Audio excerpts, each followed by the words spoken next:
I have an autoimmune disease. It is known as ulcerative colitis.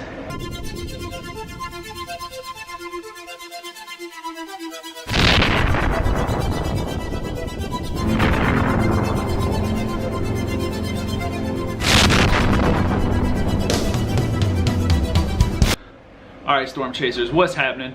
As you see here, I'm sitting in my hotel room in beautiful sunny California. I just want to sit down, take an opportunity to recap the last week with you guys, as I haven't uploaded in almost a full week. The last video you saw was of me enjoying my vacation in Idaho and being out in Yellowstone and being in the mountains and everything, and that was absolutely phenomenal. But I just feel like so much happened, even though I didn't get the opportunity to pick up the camera and vlog about it and talk about it. So I wanted to just sit down, do a quick recap with you guys so you guys can stay posted and stay up to date on what's going on. And maybe it'll fuel a little bit of conversation. I'm appreciating the love on the comments and the likes and the videos, but I'd like to see a little bit more. So let's see if we can get engaged with this video. That's gonna be the goal of this video, is to get you guys, get my Storm Chasers more engaged with me. Send me comments, send me messages, so you guys have a little bit more background detail. Like I said, even though I'm constantly on the move, and I'm gonna explain how on the move I am right now, even though I'm constantly on the move, I wanna communicate with you guys. I'm always checking my social medias, my Twitter, my Instagram, my Facebook, my email account. Everything is open to you guys. So utilize that platform to communicate with me and ask me questions. So after the last video you saw where we were in Yellowstone, you're probably here because of the thumbnail and the title of the video, how I ended up in the ER. That was honestly the day that we were leaving Idaho, and it's a very simple explanation, but it was a very serious situation that I do feel like I want to address with you guys and need to address with you guys, so you have a firm understanding of some of the motivation behind why I am the way I am and why I do what I do. I have an autoimmune disease. It is known as ulcerative colitis, and what that is it is an immune deficiency within my large intestine and my colon, and it reacts off of fatty and greasy foods. So if I get lazy on my diet, or if I get careless on my diet, which is exactly what happened, I got careless. There were a few days where we went out and I was training hard, I was getting extra rest because it was vacation, and I thought I was a machine, and you know, this was a good opportunity to prove to me that I'm still a human being just like everybody else. So I ended up having to go to the hospital due to severe dehydration and flare-ups in my large intestine. Just a quick couple rounds of medication, and I was able to get right on a plane and head back to Florida and head to a wrestling show that I had planned for that night. It was a crazy day, and I caught a lot of negative attention from friends and family, and even a few fans that said I should have canceled the show, I shouldn't have wrestled the show. But I'll explain in just a few minutes why I didn't and why it was probably the best decision not to. So I got home from Idaho, literally ran in the door and grabbed my gear bag, ran to the wrestling show, got there and had a really good match with a local Tampa guy who is also part of the Tampa Fire Department. Shout out to all of our first responders, fire department, police department. But the most important reason that I did not cancel that show is the history behind that show. That show was held at the Tampa Fort Hesterly Armory, which is now a Jewish community center, and that is the mecca of professional wrestling in Florida back in the day. I'm talking NWA World Heavyweight Championships. I'm talking Ric Flair, Dusty Rhodes, Boris Malenko, Mike Graham. I'm talking some of the greatest athletes in professional wrestling history wrestled in this same venue.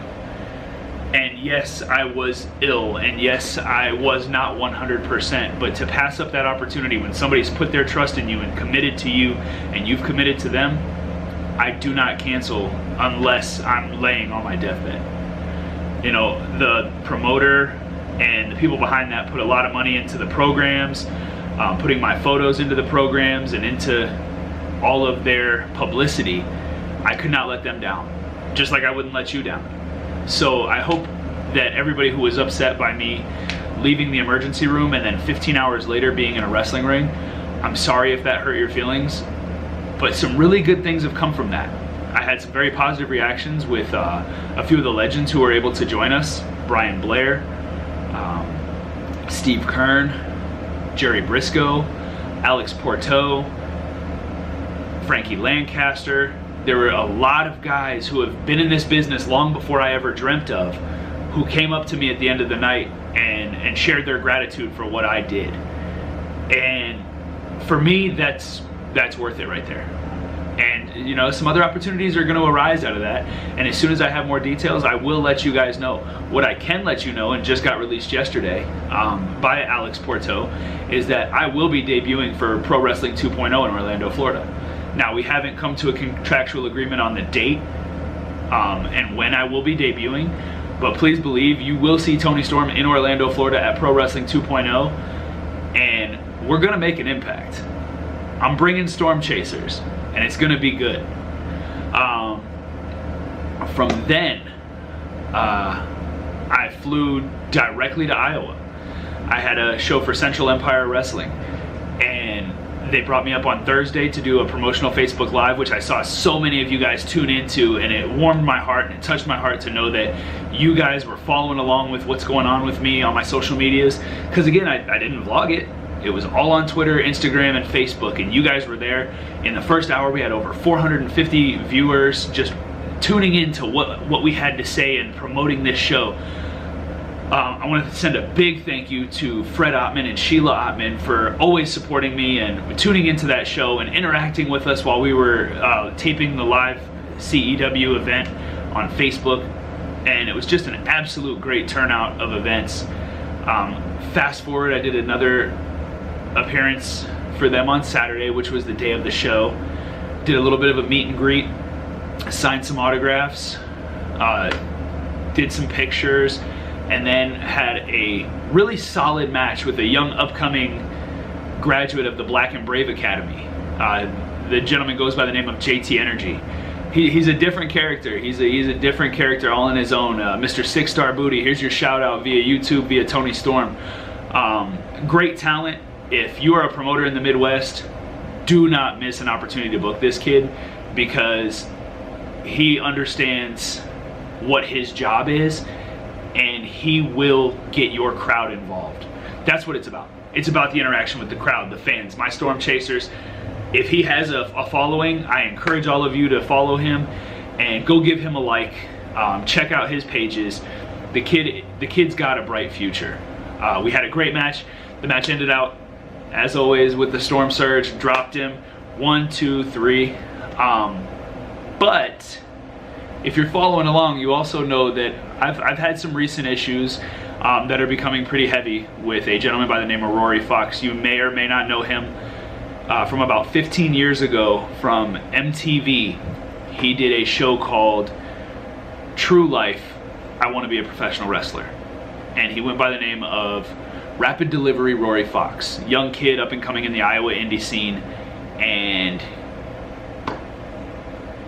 now he's still doing professional wrestling in the Iowa area, and apparently I've done something to upset him. I think it's jealousy. I think it's the fact that he sees in me what he wished everybody else would have seen in him years ago.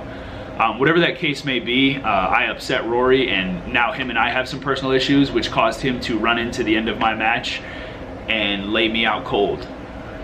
So that has been addressed with CEW management, that has been addressed with myself, and we are going to move forward on what we're going to do next, and if there will be an opportunity for a match between me and Rory so we can end this little beef that we have going on. Like I said, that show turned out great. It ended up in standing room only. 200 to 300 fans packed in Oskaloosa, Iowa, which, if you know what I'm talking about, that's a lot of fans, because there's probably only 200 or 300 people in Oskaloosa, Iowa. Got done with the show that night, drove straight to Des Moines, Iowa, to go to the hotel, get cleaned up, and catch a flight out at 5 o'clock in the morning. And this is where my crazy travel day started. I caught my first flight from Des Moines to Atlanta. I had a little bit of a layover in Atlanta. Flew from Atlanta to Tampa, where I got to go home for 3 hours, empty out my bag, repack my bag, go back to the airport. Flew from Tampa back to Atlanta. Had no time between flights. Literally got off one plane, ran to another, just barely made it, and then got on my flight from Atlanta to San Diego. And that's where I am now. I'll be out here for the next 3 days, handling some business as well. One of the things that I want to make sure I touch up on, and I'm sure you guys have already spotted it, I know we're getting a little long into this video, but the shirt is brand new. That is something that happened on Thursday of last week as well. I was able to drop my new merch line. We have the Tony Storm logo t-shirts in the athletic gray with the white and black. 100% the softest shirt you're ever gonna wear. I spent a lot of time researching.